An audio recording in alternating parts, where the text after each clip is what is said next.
103வது சங்கீதத்தில் 13வது வசனத்தை நம்ம வாசிக்க போகிறோம்.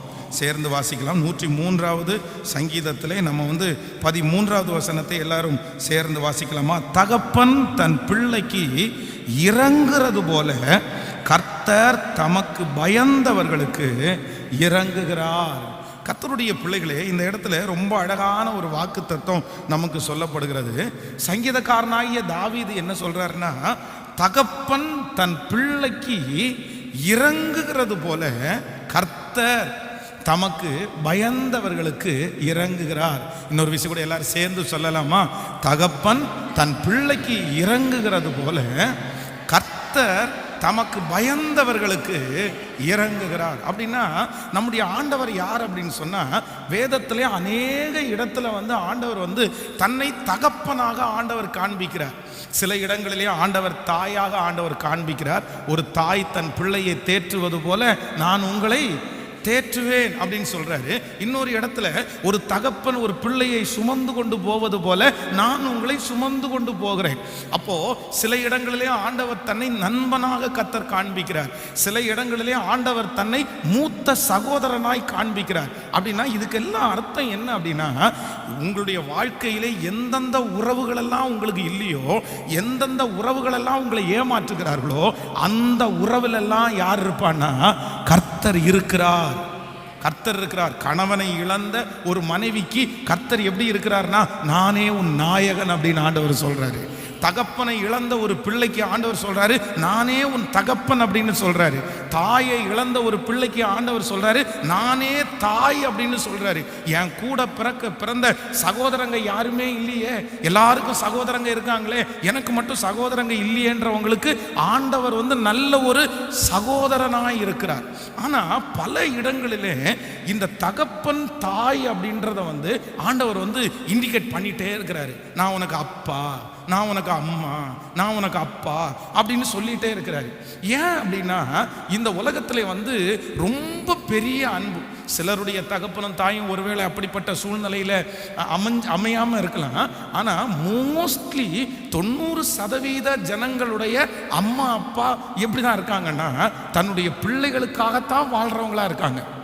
இந்த உலகத்திலேயே அதிகமான அன்பு நம்ம மேல செலுத்தணும் அப்படின்னு சொன்னா ஒரு தகப்பன் தாய் தான் அந்த அன்பு செலுத்த முடியும். வேற யாருமே செலுத்த முடியாது. வேற எல்லாருடைய அன்பும் எவ்வளவுதான் இருந்தாலும் அது ஒரு டெம்பரவரியான அன்பு. ஒரு விஷயம் ஒரு 10th எழுதுகிற ஒரு வாலிப பையன். அப்போ அந்த வாலிப பையனை பார்த்து ஊரில் இருக்கிற சொந்தக்காரங்க எல்லாருமே இவன் எங்கே படிக்க போகிறான், இவன் 10th ஃபெயில் ஆக தான் போகிறான். ஏன்னா அவன் ஒரு மக்கு ஸ்டூடெண்ட். உண்மையிலே அவனுக்கு எதுவுமே புரியாது. அவனுக்கு அவ்வளோதான் அவனுடைய கெப்பாசிட்டின்னு வைங்களேன். அவனால் 10th பாஸ் பண்ணுறதுக்குரிய அந்த வழிகளெல்லாம் ரொம்ப குறைவு தான். அப்போது சொந்தக்காரங்க எல்லாருமே சொல்கிறாங்க இவன் 10th பாஸ் பண்ணுறது கடினம் அப்படின்னு சொல்லி. ஆனால் அவருடைய அந்த பையனுடைய தகப்பனார் என்ன பண்ணாருன்னா, அந்த மகனுடைய எக்ஸாம் ஆரம்பிச்சதுலேருந்து முடிகிற வரைக்கும் தன்னுடைய பிள்ளைக்காக அவன் எக்ஸாம் எழுதுற போற நேரமெல்லாம் என்ன பண்ணாருன்னா, தன்னுடைய வீட்டில் தன்னுடைய மகனுக்காக முழங்காலே நின்று ஜெபம் பண்ணாரு. முழங்காலே. ஒரு மிகப்பெரிய ஆச்சரியம், அந்த 10th நல்ல மார்க்கோட அந்த பையன் தம்பி பாஸ் பண்ணான். அப்போ நான் நம்புறேன் எல்லாரும் அவன் ஃபெயில் ஆகட்டும், அவன் ஃபெயில் ஆனா பரவாயில்ல, அவன் ஃபெயில் ஆகத்தான் போறான் அப்படின்னு சொல்லும் போது தகப்பனார் என்ன பண்றாருன்னா, இல்ல என் பிள்ளை தோத்து போயிடக்கூடாது, என் பிள்ளை தோத்து போயிடக்கூடாது. இன்றைக்கு இந்த சத்தத்தை கேட்கிற ஆண்டவருடைய பிள்ளையே, உலகத்தில் இருக்கிற எத்தனை பேர் வேணும் என்றாலும் நீங்க ஃபெயில் ஆயிரலாம்னு நினைக்கலாம், நீங்க வாழ்க்கையில தோற்று போகணும்னு நினைக்கலாம், உங்க சொந்தக்காரங்க உங்களை தோற்று போகணும்னு நினைக்கலாம், உங்க உலகத்தில் இருக்கிற தகப்பனார் ஒருவேளை நீங்க தோற்று போகணும்னு நினைக்கலாம். ஆனா ஆண்டவர் இன்னைக்கு வாக்கு கொடுக்கிறாரு, நீ ஜெயிக்கணும்னு நினைக்கிறவர் கர்த்தர், உங்களை ஜெயிக்க பண்ணுகிறவர் கர்த்தர். ஹல்லேலூயா. நீங்க ஜெயிக்கத்தான் போகிறீர்கள், கர்த்தர் உங்களை ஜெயமாகத்தான் கர்த்தர் வைக்க போகிறார். அப்போ தகப்பனாருடைய அன்பு அப்படின்றது ரொம்ப இம்பார்ட்டண்டான அன்பு. சில வீடுகளிலே சில அம்மாங்க தகப்பனாரை சத்தம் போடுவாங்க. என்ன நினைச்சிட்டு இருக்கிறீங்க? உங்களுக்கு அக்கறை இருக்கா? பிள்ளை மேல அக்கறை இருக்கா? குடும்பத்தில் அக்கறை இருக்கா? அக்கறை இருந்தா இப்படி பண்ணுவீங்களா அப்படின்னு நிறைய தாயார் கத்துவாங்க. ஆனால் உண்மையிலே தாயார்களை யாரையும் நான் குறைச்சி சொல்லலை. உண்மையான நல்ல தகப்பன்மார் வெளியே செல்ல மாட்டாங்க, வெளியே காமிக்க மாட்டாங்க. ஆனால் ஒரு முழு குடும்பத்தினுடைய பொறுப்பையும் யார் தான் சுமப்பான்னா தகப்பனார் தாங்க சுமப்பாங்க. இப்போ இந்த வாலிப பிள்ளைங்க எல்லாம் பார்த்தீங்கன்னா, சின்ன பிள்ளைங்க யாருக்கு பின்னாடியே போவாங்க அப்படின்னா அம்மா பின்னாடியே போவாங்க பாருங்களேன். மம்மி மம்மி மம்மின்னு போவாங்க. ஆனால் யங்ஸ்டர் ஆயிட்டாங்கன்னு வைங்களேன், அவங்க ஒரு வாலிப வயசு வந்துச்சுன்னா பிள்ளைங்க அம்மா பின்னாடி போகிறத விட்டுட்டு அப்பா பின்னாடி போவாங்க. அப்பாவை ரொம்ப டிபெண்ட் பண்ண ஆரம்பிச்சிருவாங்க. அப்பாட்ட ரொம்ப பேச மாட்டாங்க. அப்பா இருக்கும்போது கத்த மாட்டாங்க. அம்மாட்ட என்ன வேணாலும் கத்துவாங்க, குதிப்பாங்க, திட்டுவாங்க. ஆனால் அப்பா இருக்கும்போது மட்டும் சரி அவர் இருக்காருல்ல. ஏன் அப்படின்னா வளர வளர தெரியும் அம்மா தியாகி தான், ஆனால் அப்பா வெளியே சொல்லாத பெரிய தியாகி. இங்கே இருக்கிற எல்லா தகப்பன்மாருக்காக ஆண்டவருக்கு நான் ரொம்ப நன்றி சொல்கிறேன். இந்த சத்தத்தை கேட்கிற தகப்பன்மாருக்கு நன்றி சொல்கிறேன். எல்லாருடைய இருதயத்திலையும் நிறைய குமுறல்கள் இருக்குது. உங்களை மாதிரி சில நேரத்தில் வெளியே கொட்ட மாட்டாங்க, வெளியே அழமாட்டாங்க. ஆனால் அந்த முழு பாரத்தையும் தன்னுடைய இருதயத்தில் சுமக்கிறது யார் அப்படின்னா தகப்பன் தாங்க சுமக்கிறாரு. என் பிள்ளை நல்ல ஏன்னா நீ பாருங்க, சில வீடுகளில் பார்த்தீங்கன்னா யார் படுத்த உடனே தூங்குறது? பெண்களா ஆண்களா சொல்லுங்க. படுத்த உடனே தூங்குறது பெண்களா ஆண்களா? இப்போ உங்களை பார்த்து சொல்கிறேன், நீங்கள் கை தூங்க பார்க்கலாம். படுத்த உடனே நான் தூங்கிடுவேன்றவங்க கை தூங்க பார்க்கலாம். பெண்கள் நல்லா நல்லா கை தூங்க, தப்பு இல்லை, கை தூக்குங்க. ஆமாம், நிறைய பேர் இருக்கீங்க. இந்த பக்கத்தில் படுத்த உடனே தூங்குங்க ஆண்கள் அப்படின்னு கை தூக்குனா நிறைய பேர் தூக்க மாட்டாங்க. ஏன்னா அவங்களுக்கு ரொம்ப லேட் ஆகும். அந்த அந்த அப்படின்னா ரொம்ப ஃப்ரீயாக மைண்டை வச்சுருக்கிறவங்க படுத்த உடனே தூங்கிடுவாங்க. ரொம்ப நிறைய டென்ஷனை தலையில் வச்சுருக்கிறவங்க தான் லேட்டாக தூங்குவாங்க. நிறைய மனைவிகளை திட்டுவாங்க, ஏங்க தூங்கி தொலை வேண்டியது தானே, என்ன பண்ணுறீங்க அப்படின்னு. ஆனால் இவர் நாளைக்குள்ளதை யோசிச்சுருப்பார். அப்போது இந்த தகப்பன் கேரக்டர் அப்படின்றது உலகத்திலேயே அவ்வளோ மேன்மையானது. அப்போ அதுதான் ஆண்டவர் உங்களை பார்த்து சொல்கிறாரு, ஒரு தகப்பன் தன் பிள்ளையை தேற்றுவது போல நான் உங்களை தேற்றுவேன்ப்பா. ஒரு தகப்பன் தன் பிள்ளைக்கு இறங்குறது போல கர்த்தர் தமக்கு பயந்தவர்களுக்கு இறங்குகிறார்.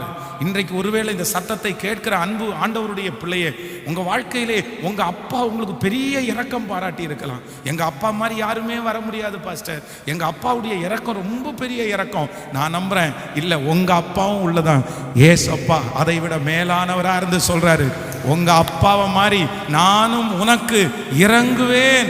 உங்க அப்பா உனக்கு ஒரு நல்ல வாழ்க்கையை அமைச்சு கொடுக்கணும்னு நினைக்கும் போது பரலோக தேவனாகிய கர்த்தர் உங்களுக்கு ஒரு நல்ல வாழ்க்கையை அமைச்சு கொடுக்கணும்னு நினைக்க மாட்டாரா? ஹல்லேலூயா. உங்களுடைய தகப்பனாரை விட மேலானவர் நம்முடைய கர்த்தர். ஆமென். ஆண்டவர் சொல்றார், உங்க அப்பா இறங்குன மாதிரி நான் உனக்கு என்ன பண்ணுவேன்னா இறங்குவேன். எல்லாரும் கையை உயர்த்தி சொல்ல போற இந்த வாக்கு தத்துவம் எனக்கு தான் ஆண்டவரேன்னு சொல்லுங்க.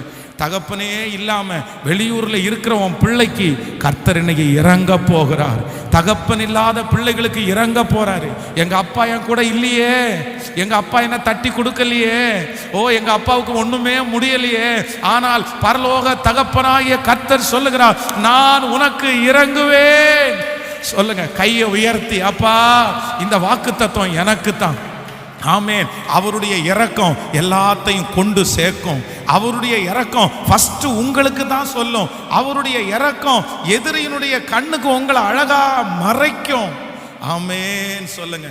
இந்த தகப்பனாருடைய இரக்கம் அப்படின்றத நம்ம வேதத்தில் வாசிக்கும் போது பல இடங்களில் எனக்கு ரொம்ப ஆச்சரியமாக இருந்துச்சு, ரொம்ப சந்தோஷமா இருந்துச்சு. தகப்பனுடைய இரக்கம்ன்றது சாதாரணமானதல்ல. அப்படின்னா ஒரு ஒரு ஒரு பிள்ளை தப்பு பண்ணும்போது ஒரு உலகத்தில் இருக்கிற மனிதர்கள் என்ன பண்றாங்கன்னா அதை வெளியரங்கப்படுத்தணும்னு நினைக்கிறாங்க.